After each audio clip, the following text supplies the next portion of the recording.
What's happening to all my constituents, states, countries worldwide? Facts from the Ghost podcast, updating topics consisting of sports, injustice, period, family, faith in Jesus, God, and so forth. Now, basically, the topic I would like to discuss is the event that took place this past weekend, which was the All-Star game. Now, for me, was I excited? Was I enthused? Did I make plans to watch it, or did I anticipate it? Was I anxious for this event to take place? Not really. And my reasons, and clearly this is just my opinion. Let me just keep stating this. This is my opinion. In no way, shape, or form, I'm trying to say I'm an expert. I'm trying to say that I know the ins and outs of how professional sports works. I do not. I basically, let's just say I'm aware. Let's say I have that ability. And I'm basically smarter than the average bear. I'm not a scholar or nothing. But I am smarter than the average bear. I like to look at myself as that type of person. And I like to look at myself as the type of person that's aware of my surroundings. And I am aware of what I, hear and see. Especially what I hear and see on TV, on sports, media, sports media, or any type of media, social media, in that aspect.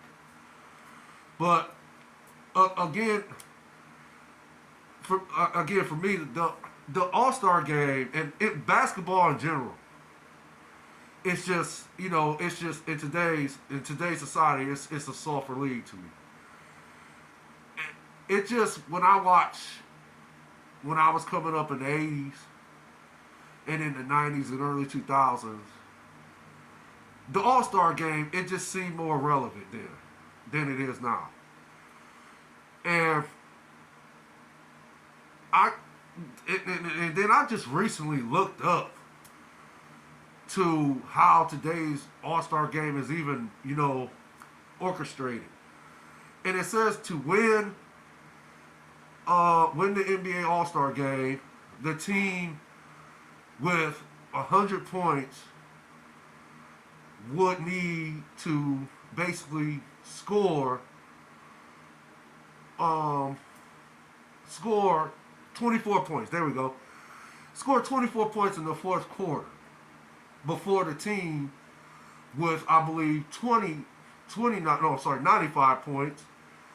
The team with the team with 100 points has to score 24 points in the fourth quarter of an All-Star game before the team with 95 points scores 29 and vice versa. So that right there, and then I think the game also ends with either a shot made or a free throw made. So it's like, okay, and all this takes place in the fourth quarter. So for me, right there, the modification, that particular modification to the All Star game, is like, why? That's the question I ask. Why? But okay, it's neither here or there. It's done. What's done is done.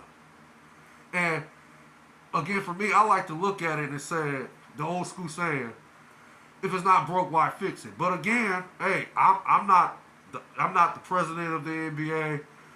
I am not an NBA coach, an NBA player.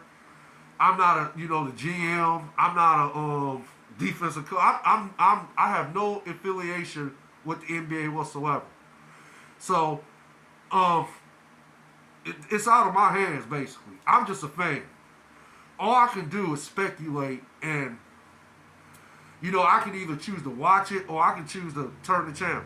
So in some cases, that's what I do. So I did watch some of the three point contest. I did watch some of that, and it it came down to, what's this guy? He played for the Pacers. Tyrese Halliburton. That's his name. Tyrese Halliburton. It came down to him, and it came down to Damian Lillard. And it was, it was somewhat of an epic showdown. But Dame Lillard came out on top, of course. So Dame Lillard wins this year's 3-point shootout contest. 2003. He's the 2023 NBA 3-point shootout champion this year. So he wins that. The thing that actually, the event that actually intrigued me was the slam dunk contest. And not initially, I was not intrigued by it. But what caught my interest was this Caucasian guy. And he was 6'2". I believe he's 6'2", a shooting guard. Plays for Philadelphia. I'm gonna, touch on, that's another topic I'm gonna talk about. But to try to give a brief summary of the guy, he, hails from the state of Virginia. He played for a high school called Gates High School. And he was a former phenom for the high school. He averaged 29 points, 5 assists. So, again, I was not intrigued to watch the slam dunk competition initially. But when he did his first dunk, okay, that's when I was like, wow, wait a minute, whoa, where did this come from? Like, he was just, the dunks he displayed, they were astonishing. They were impactful. It galvanized, pretty much the whole arena. Everybody that was watching, all the judges, fans and all. It galvanized them. And he put on a show. Let's just, hats off to the guy. He put on a show. He put on a show for the ages. And I think it's going to go down as one of the, greatest slam dunk competitions in the NBA history.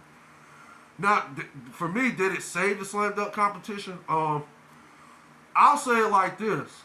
I can't say that for certain. I don't know, because I don't know which direction the NBA is going to head going forward. I don't know which direction it's going, because I'm like in a state of confusion when I watch the NBA. Because again, for me, I'm used to watching teams be competitive. I'm used to players playing for the ultimate prize and being competitive at the highest level. And that includes the All-Star game. But okay, again, in my opinion, today's NBA is just a softer league. That's just how it is. The players are spoiled. They're baby. They're, pretty much, they all they care. No, I ain't gonna say that. That's wrong. I will say this: they protect their brand for the most part. That's what matters to them, is their brand. And I see a lot of these players that's what they put at the forefront, their brand. So, again, the guy, his name was Mac. I believe it's Mcclung. No, Mcclung. There it is. Mcclung. And again, he put on a phenomenal show. Allow this guy to, celebrate this great accolade that he has achieved. Because, again, he showed some pep in his step. He just seemed like a bouncing. It seemed like he was jumping off a trampoline or something, the way he was getting up in the air. And I guess you could put to rest that old cliche of white men can't jump.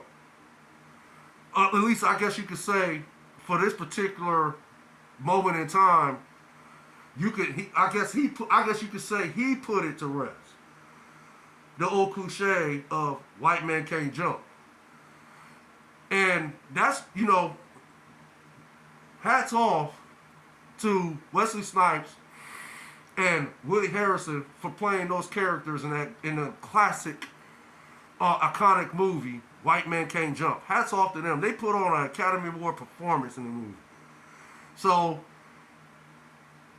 for this guy, and actually, the more I think about it, I don't know. Maybe they should, and like I said, this is my opinion.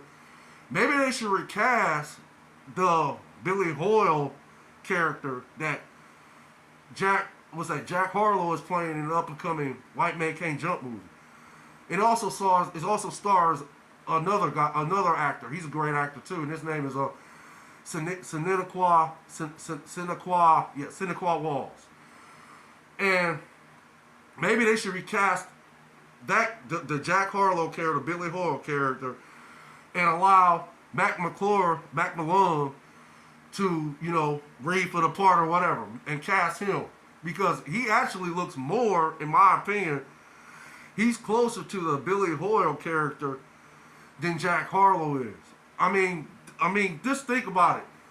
If you see how the Billy Hoyle character dressed in the movie, his character, flip it and put the same clothes that he had on in the classic 1992 movie, White Man Can't Jump, and put him on the Mcclung character, and it'd probably be like a dang near doppelganger like